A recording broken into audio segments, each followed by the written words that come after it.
ஓம் சாந்தி. 10/4/2025 சாக்கார முரளி.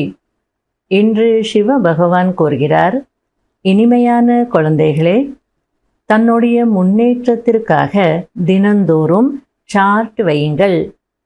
முழு நாளும் நடத்தை எப்படி இருந்தது, யஜ்யத்திற்கு நேர்மையாக இருந்தேனா என்று சோதனை செய்யுங்கள். கேள்வி: எந்த குழந்தைகள் மீது தந்தைக்கு மரியாதை இருக்கிறது? அந்த மரியாதையின் அடையாளம் என்ன?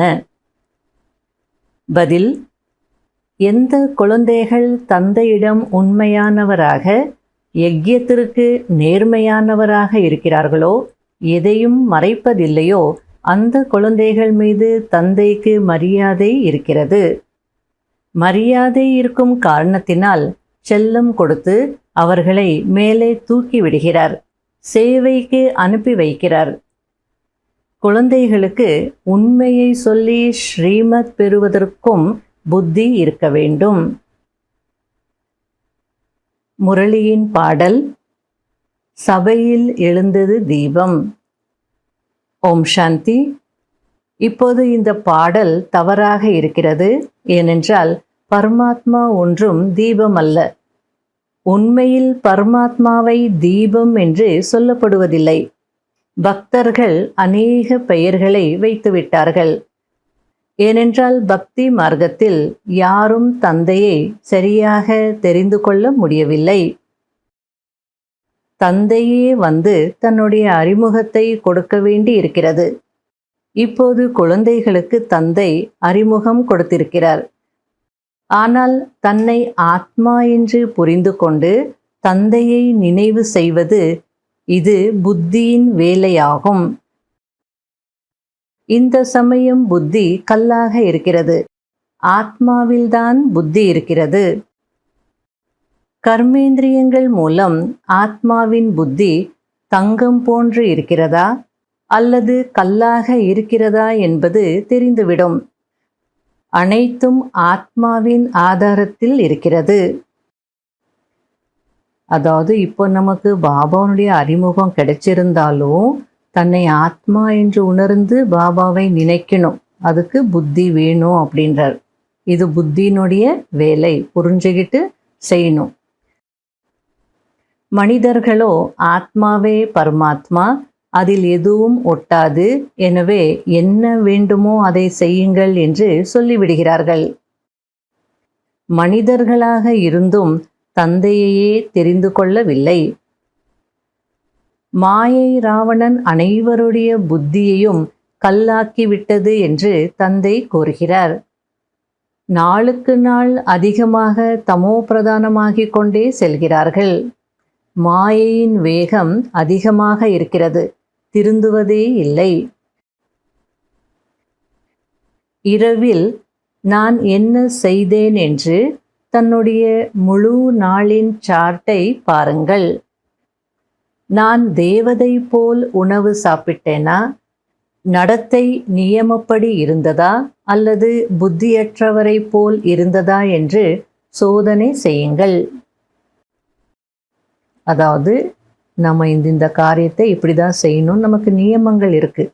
அந்த நியமப்படி செய்தோமா இல்லை புத்தி இல்லாதவர்கள் போல இஷ்டப்படி செய்தோமா அப்படின்றது செக் பண்ணுங்க அப்படின்றார். தினந்தோறும் தன்னுடைய சார்ட்டை பார்க்காவிட்டால் உங்களுக்கு முன்னேற்றம் ஏற்படாது. அதாவது நம்ம சார்ட் பார்க்கும் போதுதான் நம்ம லாபத்தில் இருக்கிறோமா நஷ்டத்தில் இருக்கிறோமா, நம்ம என்ன செய்தோம் அப்படின்றது பார்க்க முடியும். எப்படி வியாபாரிகள் வரவு செலவு கணக்கை பார்ப்பாங்க, அதே போல் நாம் கூட அந்த கர்மத்தின் லாப நஷ்டங்களை எல்லாம் பார்க்கணும், கணக்கை பார்க்கணும் அப்படின்னு சொல்கிறார். இல்லைன்னா எப்படி முன்னேற முடியும்? அநேகரை மாயை அறைந்து விடுகிறது. ராஜ்யத்தை அடைவது என்பது ஒன்றும் குறைந்த விஷயம் அல்ல, மிகுந்த உழைப்பு இருக்கிறது. மாயை நன்றாகவே யுத்தம் செய்கிறது. பெரிய யுத்தம் நடக்கிறது. பாக்ஸிங் நடக்கிறதல்லவா? அதாவது ஏன் எப்போ பார்த்தாலும் பாபா பாக்ஸிங் மல்யுத்தத்தை பற்றி சொல்கிறார் அப்படின்னா, மல்யுத்தத்தில் 2 பேருமே அப்போனன்ட்ஸ் வந்து ஈக்குவலாக இருப்பாங்க. அதுபோல் நாம் எவ்வளோ முயற்சி செய்கிறோமோ மாயாவும் அதுக்கேற்ற மாதிரி வந்து நம்மளே தாக்குது. அதனால பாபா ரொம்ப அப்ரோப்ரியேட்டாக பாக்ஸிங் அப்படின்ற வார்த்தையை யூஸ் பண்ணுறார். பாபா மாயையின் புயல்கள் நிறைய வருகிறது, இப்படியெல்லாம் நடக்கிறது என்று சொல்கிறார்கள். அதுவும் ஒரு சிலர்தான் உண்மையை எழுதுகிறார்கள். நிறைய பேர் மறைத்து விடுகிறார்கள். எப்படி பாபாவுக்கு உண்மையை சொல்வது, எப்படி ஸ்ரீமத் பெறுவது என்ற அறிவே இல்லை. அதாவது நிறைய பேர் மறைக்கிறாங்க. ஏன் அப்படின்னா, உண்மையை சொல்லிட்டோம் அப்படின்னா என்னை பற்றி என்ன நினச்சிடுவாங்களோ அப்படின்னு ஒரு தயக்கம் இருக்குது. ஆனால் பாபா சொல்கிறார், அப்படி இல்லை, உண்மை சொல்லணும், அதுக்கும் அறிவு வேணும், புத்தி வேணும். சொன்னால்தானே நமக்கு வந்து பாபா ஸ்ரீமத் கொடுப்பார். அப்போ தானே நமக்குள்ளே மாற்றம் வரும், சக்தியும் கொடுப்பார். ஆகையால் பாபா எப்படி சொல்லணுன்றதுக்கு கூட தெரியல அப்படின்றார். அதனால் சொல்லுங்க. ஏன்னா மாயாவும் மிகவும் பலம் வாய்ந்தது அப்படின்றது தந்தைக்கு தெரியும் தானே. அதனால் தயங்கக்கூடாது. மாயை மிகவும் பலம் வாய்ந்தது என்பது தந்தைக்கு தெரியும். சில நேரத்தில் சொல்றதில்லை அப்படின்னா அதுக்கும் காரணம் இருக்குது. சொல்லவே வெட்கப்படும்படியான காரியம் அவர்களால் நடந்து விடுகிறது. தந்தையோ மிகவும் மரியாதை கொடுத்து மேலே தூக்கி விடுகிறார். இவர் மிகவும் நல்லவர், இவரை ஆல்ரவுண்ட் சேவைக்கு அனுப்பி வைப்பேன் என்று சொல்கிறார். அவ்வளவுதான், தேக அகங்காரம் வந்து விடுகிறது. அதாவது பாபா எந்த கான்டெக்ஸ்டில் புரிய வச்சிட்டு இருக்கிறார் அப்படின்னா, சிலர் வந்து தவறு செய்கிறாங்க, சொல்லக்கூட முடியாது, அந்த மாதிரி காரியங்களெல்லாம் செய்துடுறாங்க. இருந்தாலும் பாபா மதிக்கிறார். ஏன்னா பாபாவுக்கு தெரியும் மாயை வந்து அவ்வளோ ஈஸியாக விடாது. 63 ஜென்மங்களாக அதுக்கு அடிமையாக இருக்கிறோம், தேக அபிமானத்தில் வந்திருக்கிறோம், அந்த விகார வாசனை எல்லாம் போகாது அப்படிலாம் வந்து தெரியும் பாபாவுக்கு. ஆகையாலே பாபா தவறு செய்திருந்தாலும், இவங்க தவறு செய்துட்டாங்கன்னு தெரிஞ்சால் கூட அதை காட்டிக்காம மரியாதை கொடுக்குறார். ஏன்னா தூக்கி விடணும் இல்லையா, பாபா மதிப்பு கொடுத்து தூக்கி விடுவார். இவர் ரொம்ப நல்லவர், இவர் ஆல்ரவுண்ட் சேவைக்கு இவரை அனுப்பணும் அப்படிலாம் சொல்லி முன்னுக்கு வைப்பார். ஆனால் இது தெரியாமல் குழந்தைகள் என்ன பண்ணுறாங்க அப்படின்னா, பாபாவே சொல்லிட்டார் நான் ஆல்ரவுண்ட் சேவாதாரி, நான் ரொம்ப நல்லவன் சொல்லி, அப்போ நான் எதுவுமே தவறு செய்யலை அப்படின்னு தேக அகங்காரத்தில் வந்துடுறாங்க. அவ்வளோதான், மாயையின் அடி விழுந்தது, விழுந்தார் என்று ஆகிவிடுகிறது. பாபா முன்னேற்றுவதற்காக, அதாவது மேலே உயர்த்துவதற்காக மகிமையையும் செய்கிறார். செல்லம் கொடுத்து மேலே தூக்கி விடுவேன் என்கிறார். நீங்கள் மிகவும் நல்லவர், ஸ்தூல சேவை செய்வதிலும் கூட வல்லவர் என்று சொல்வேன் என்கிறார். இருந்தாலும் இலக்கு மிகவும் உயர்ந்தது என்பதையும் யதார்த்தமான முறையில் அமர்ந்து புரிய வைக்கிறார். ஒரு பக்கம் மதிப்பு கொடுக்கிறார், செல்லம் கொடுக்கிறார், மகிமை செய்கிறார். அதுக்காக அப்படியே இருந்துட முடியாது இல்லையா, யதார்த்தத்தையும் புரிய வைக்கணும் இல்லையா, அதனால அதையும் நான் புரிய வைக்கிறேன் அப்படின்றார். தேகம் மற்றும் தேக சம்பந்தங்களை விட்டுவிட்டு தன்னை அஷரீரி ஆத்மா என்று புரிந்து கொள்வது இந்த முயற்சி புத்தியின் வேலையாகும். அனைவரும் முயற்சியாளர்கள். எவ்வளவு உயர்ந்த ராஜ்யம் ஸ்தாபனை ஆகிக் கொண்டிருக்கிறது, சித்தி வீட்டிற்கு போவது போல் அல்ல. விநாசத்தின் காட்சிகள் ஒன்றும் சாதாரண விஷயம் அல்ல. எங்கும் தீப்பற்றி எரியும் காட்சி கிடைக்கும். முழு உலகத்தின் தீயை பார்க்க முடியுமா? முழு உலகமும் அழிய போகிறது. எவ்வளவு பெரிய உலகமாக இருக்கிறது. ஆகையால நம்முடைய யோகா யதார்த்தமாக இருக்கணும். யதார்த்தமாக நம்மளை புரிஞ்சுக்கிட்டு நம்முடைய தவறுகளை திருத்திக்கிட்டு ஒரு நல்ல நிலைக்கு வந்தால்தான் இந்த மாதிரி காட்சிகள் எல்லாம் பார்க்க முடியும் அப்படின்னு சொல்லிட்டு இருக்கிறார். இப்போது பாபா ஆத்மாக்களுக்கு கூறுகிறார், என்னை மட்டும் நினைவு செய்யுங்கள் என்று. இதையும் புரிந்து கொண்டு நினைவு செய்ய வேண்டும். அப்படியே சிவசிவா என்று நிறைய பேர் சொல்லிக்கொண்டே இருப்பார்கள். சின்ன குழந்தைகள் கூட சொல்லிவிடுகிறார்கள். ஆனால் புத்தியில் எந்த புரிதலும் இருப்பதில்லை. அதாவது அவர் புள்ளியாக இருக்கிறார் என்று அனுபவத்தின் மூலம் சொல்வதில்லை. நாமும் அவ்வளவு சிறிய புள்ளியாக இருக்கிறோம். இப்படி புரிந்து கொண்டு நினைவு செய்ய வேண்டும். யஜ்யத்தில் மிகவும் நேர்மையாக இருக்க வேண்டும். இப்போது குழந்தைகள் மிகவும் கவனக்குறைவாக இருக்கிறார்கள். சேவாதாரி குழந்தைகளை தான் பாபா நினைவு செய்கிறார். அவர்கள்தான் பதவியையும் அடைய முடியும். அதாவது ஃபுல் டே ஞான சிந்தனை செய்துட்டே இருங்க. ஏன்னா இதுதான் நம்முடைய தொழிலுக்கு இன்வெஸ்ட்மெண்ட். எந்த ஒரு தொழில் செய்யணுன்னாலும் முதலீடு வைக்கிறாங்க இல்லையா? அப்போ ஞானம் சொல்கிற தொழில், வழிகாட்டக்கூடிய தொழில், பிறருக்கு நன்மை செய்யக்கூடிய தொழில், அதுக்கு மூலதனம் ஞான சிந்தனை. ஆகையில் உங்கள் தொழிலே இதுதான் அப்படின்றார். குழந்தைகளுக்கு பாப் தாதா இருவரும் புரிய வைத்து கொண்டிருக்கிறார்கள். 2 இன்ஜின்ஸ் கிடைத்திருக்கிறது. ஏனென்றால் ஏறும் உயரம் அதிகமல்லவா? அதாவது உயரத்தில் ஏறணும். ஆகையால் டபுள் இன்ஜின் கிடைச்சிருக்கு அப்படின்னு சொல்கிறார். மலையின் மீது செல்கிறார்கள் என்றால் வண்டிக்கு 2 இன்ஜின் பொருத்துகிறார்கள். அதுபோல நமக்கும் டபுள் இன்ஜின் கிடைச்சிருக்கு. சிவபாபாவும் ஞானம் கொடுக்கிறார். பிரம்மா பாபாவும் அவருடைய அனுபவத்தினுடைய ஞானத்தை புரிய வைக்கிறார். அதனால் நமக்கும் செய்யறதுக்கு முயற்சி ரொம்ப ஈஸியாக இருக்கும். அடுத்தது பாபா, மனிதர்கள் பாருங்கள் யார் யாருக்கெல்லாம் அமைதியின் பரிசு கொடுத்து கொண்டிருக்கிறார்கள் என்று. இப்போது உண்மையில் அமைதியை உருவாக்கக்கூடியவர் ஒரே ஒருவர் அல்லவா?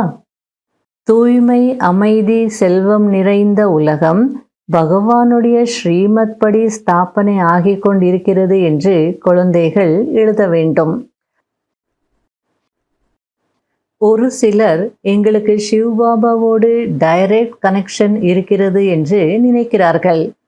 சிவபாபா தான் இவர் மூலமாக புரிய வைக்கிறார் என்பதை கூட புரிந்து கொள்வதில்லை. மாயை மூக்கை பிடித்து தலைகீழான காரியங்களை செய்ய வைத்து விடுகிறது, விடுவதே இல்லை. ராஜ்யத்தில் அனைவரும் வேண்டுமல்லவா? அதாவது சில குழந்தைகள் திருந்தவே மாட்டாங்க. அதை பார்க்கும்போது எப்படி இருக்குன்றது பாபா புரிய வச்சிட்ருக்கிறார். நான் 3rd கிளாஸில் தான் வருவேன், கங்கணம் கட்டிட்டு இருப்பது போல் இருக்கு, பாவம் செய்கிறது விடவே மாட்டேங்கிறாங்க. சரி, தனக்காக தண்டனையை ரெடி பண்ணிகிட்ருக்காங்க, அப்படி தானே நினைக்கணும். இப்படி நான் சொல்லதான் செய்வேன், என்ன புரிய வைக்கணும் இல்லையா அப்படின்றார். ஆகையில் இந்த வார்த்தைகளை கொஞ்சம் சிந்தித்து பார்க்கணும். இன்னும் நன்றாக தங்களுடைய தண்டனைக்காக ஏற்பாடு செய்து கொண்டிருக்கிறார்கள். பாருங்க, யோசிச்சு பாருங்க.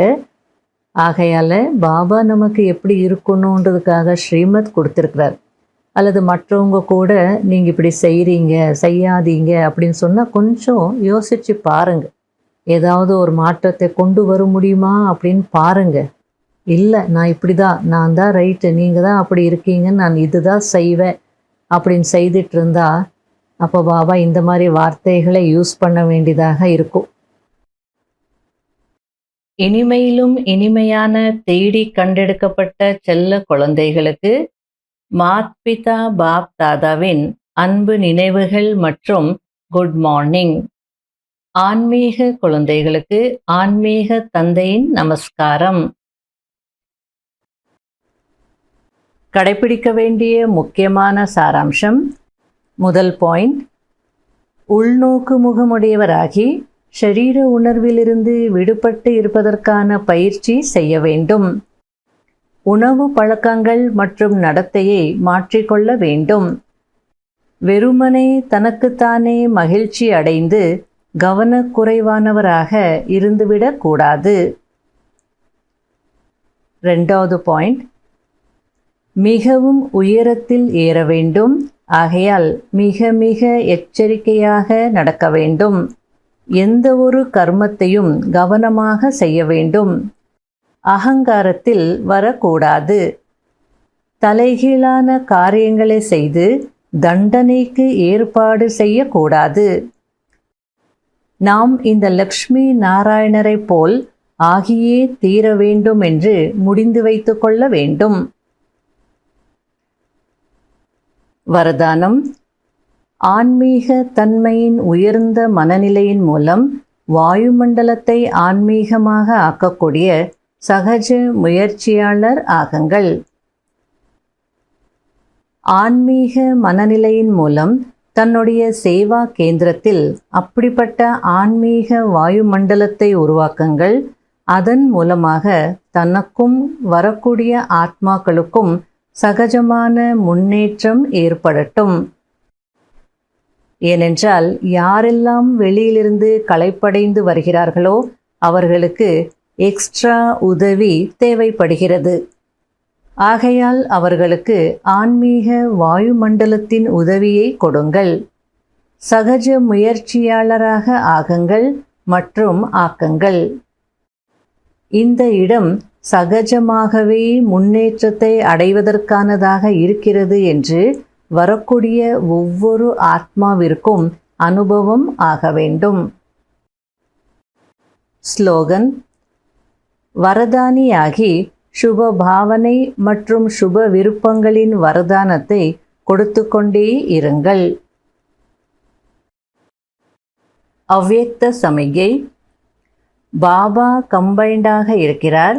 ஆகையால் ஊக்க உற்சாகத்தோடு முன்னேறி கொண்டே செல்லுங்கள். பலவீனங்கள் மற்றும் மனச்சோர்வு தன்மையை பாபாவுக்கு அர்ப்பணம் செய்துவிடுங்கள். தன்னிடம் வைத்து கொள்ளாதீர்கள். தன்னிடம் வெறும் ஊக்கம் உற்சாகத்தை வைத்து கொள்ளுங்கள். உற்சாகத்தில் நடனமாடிக்கொண்டே இருங்கள், பாடிக்கொண்டே இருங்கள். மேலும் பிரம்மா போஜனம் சாப்பிட்டு கொண்டே இருங்கள். ஓம் சாந்தி.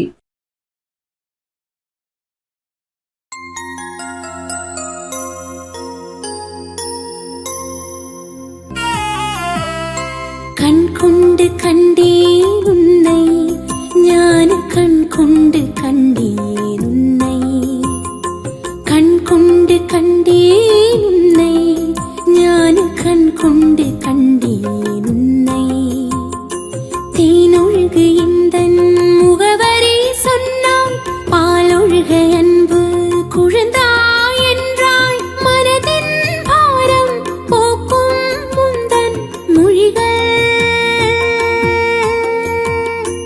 உள்ளத்தின் சோகம் நீக்கும் ஞான கீதங்கள். கண் கொண்டு கண்டேன் உன்னை, ஞான கண் கொண்டு கண்டேன் உன்னை.